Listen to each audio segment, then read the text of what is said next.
right, now we're going to talk about how you need to build an unbreakable relationship with God, and you need to make Him first in your life. That means everything you think, everything you say, everything you do, every action you take, everything is going to be pleasing to God. Is it going to be positive and beneficial to yourself and to others in a good way, or is it going to be something that's selfish and greedy and crap like that? So you need to focus and build that relationship with God, that it is like unbreakable, that you're like, all right, even if, God, I'm going to get to the point that even if, all this worst stuff happens to me, even if I lose someone, even if my girl breaks up with me, even if, my best friend gets in a car accident or whatever the case is, no matter how bad and how horrible the situation is, you're like, even though that sucks and it's really bad and I'm really messed up from it, I still have my faith and trust in you, Father, that I trust that you have this happen for a reason. I don't know it, and we're never going to know the answer until a very long way down the road. But you trust that He has got an answer for it, and, He can make something great happen out of a really bad situation. And we can't understand that, especially in the moment that it happens. But as long as we make that, and we put that in our head and we say, I know I'm not going to understand it, but I trust that you are going to do something good with this bad situation. As long as you can get yourself to understand and accept that truly, then you'll be much better whenever those situations happen, and they're gonna happen regardless. It doesn't matter that since you have God, since you know Jesus, since any of this stuff, that doesn't keep you out of the storm. That just means that you're gonna have God in the storm. Don't think you're gonna have an easy life just because you're a high-end great religious person or something. That's not how that works. You're gonna be going through storms, but you're gonna be okay in it because you have Jesus with you. So a couple of nice, good Bible verses I like here is Proverbs 3:5, when it says, trust in the Lord with all your heart and do not lean on your own understanding. We're not going to understand how things work. We don't understand how 99% of anything really works. We just go with the flow for the most part in today's world. So just trust in the Father that He's going to have something good that happens out of even a shitty situation. And crappy situations happen every day. There's not a person that can say they haven't been in a bad situation. So just convince yourself, get yourself to understand that if you give it over to the Father, that He will help you and He will make something good happen. Another one is Luke 10:27. You shall love the Lord your God with all your heart, with all your soul, with all your strength, and with all your mind, and your neighbor as yourself.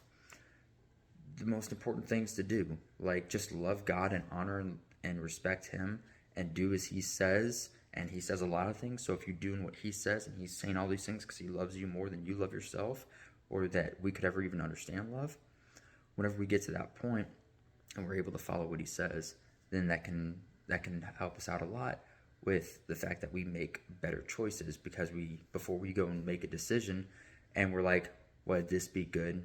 Would God be happy? Would He be smiling at me if I were to do this thing?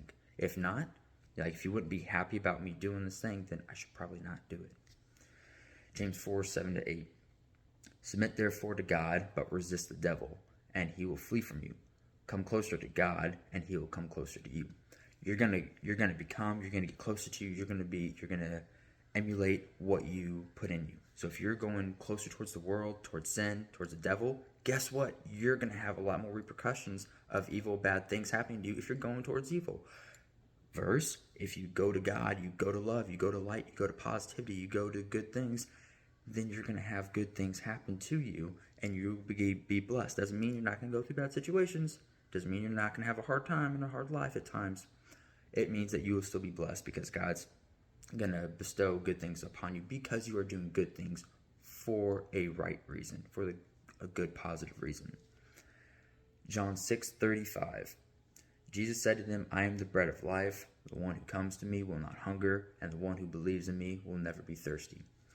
And it's not obviously talking about, being physically hungry or thirsty. This is a full-on spiritually side, is that when you want something in the world, whenever you're craving it, whatever that may be, that could be a family, that could be a job, that could be an employment position, that could be, just something you want, a house, the car, the big bank account, whatever that thing is in the world that you're looking for and you want so much, those aren't going to be anything until you allow God to come into your life and you give everything over to Him and allow Him to work through you. And that, if you really want those things to the extent that you want them, He'll give them to you, but but obviously, he's going to want you to he's going to have a path for you. He's going to want you to do certain things, and it's not going to be something you don't want to do. He will put that desire on your heart to do good things. If you have a lot of stuff, a lot of money, a lot of influence, he's going to say, hey, know me, love me, respect me, and I want you to go spread that with what I've given you. I've blessed you with a big platform, with a lot of money, with a lot of influence. I want you to go and spread my word to more of my children because I've given you these things. I want you to use those things to go benefit and help other people, which will also help you because it feels really good when you help someone. All right, you can't deny that. But it's just little simple things like that, like do the right thing for the right reason and expect nothing in return. And so, like, I thought I was, like, really good. Again, I was like, hey, I was raised with God. I was raised, believing in Jesus. I was raised reading the Bible once a week and maybe saying a prayer. And I did the most basic of basic things. And you can't have a relationship with doing something once a week, by the way. Like, that's a daily thing you have to do. So I always thought that I was good with God because I did those couple of things. And it wasn't until that I got to understand Him and know and build that relationship with God. Because, see, I said, like, I got out of the military, I said, all right, God, I'm finally going to go back to church. I'm going to finally start to read and pray. I'm going to focus back on you. And I did, and I ended up getting in a relationship, and I ended up focusing and idolizing some girl over my actual relationship with the Father that I really wanted. And I just went for the way of the world again, instead of with God. And so whenever I did that, God came in there and He smacked me upside the head really hard. Had me go through a really difficult time until I was like, okay, I'm going to focus on you now because I literally don't have a choice and I have no other outlet. I don't know what to do. So I had to go through a hell of a storm just to be able to see what He had already put in front of me many times, and I refused to do it. I finally was able to get myself to do it, to read, to pray, to go to church, to help other people, to focus on other people more so than myself. And so many things had happened over me continuously doing that. For months and months, day in, day out, without fail, I didn't skip reading the Bible or going to church or talking with people or working on myself, spiritually, and just trying to like get me to being where I need to be. So I had to get a lot of help from my pastors and people at church and stuff like that. And eventually, it took many, many months from that point specifically, but eventually He was able to say, "You wanted this.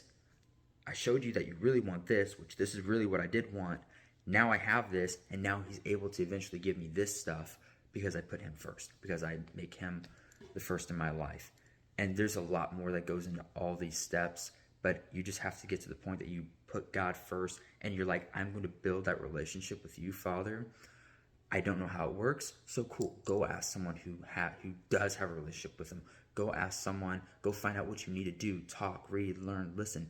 If you keep doing the same crap you do every day, that is not getting you closer to the Father, you're not getting any closer and you're not going to benefit. You have to go out of your comfort zone and find out what you need to do. Make Him so number one in your life that if He were to take anything and everything from your life that you hold dear, that you love, that you still are able to come back and say, I don't know why you did that, but praise Yahweh.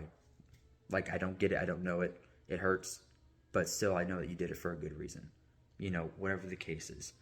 And if you can't build your relationship with the Father first and have it to be so solid that nothing can come between you, then you can't even build yourself up, your own self. You can't build yourself up to being the best version of yourself that you can be. And you sure as shit cannot even start a relationship with another person if you don't have your relationship with Him set.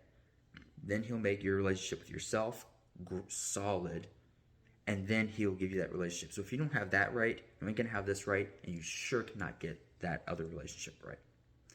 Just a few things like these, guys, and hope that helps. See you next time.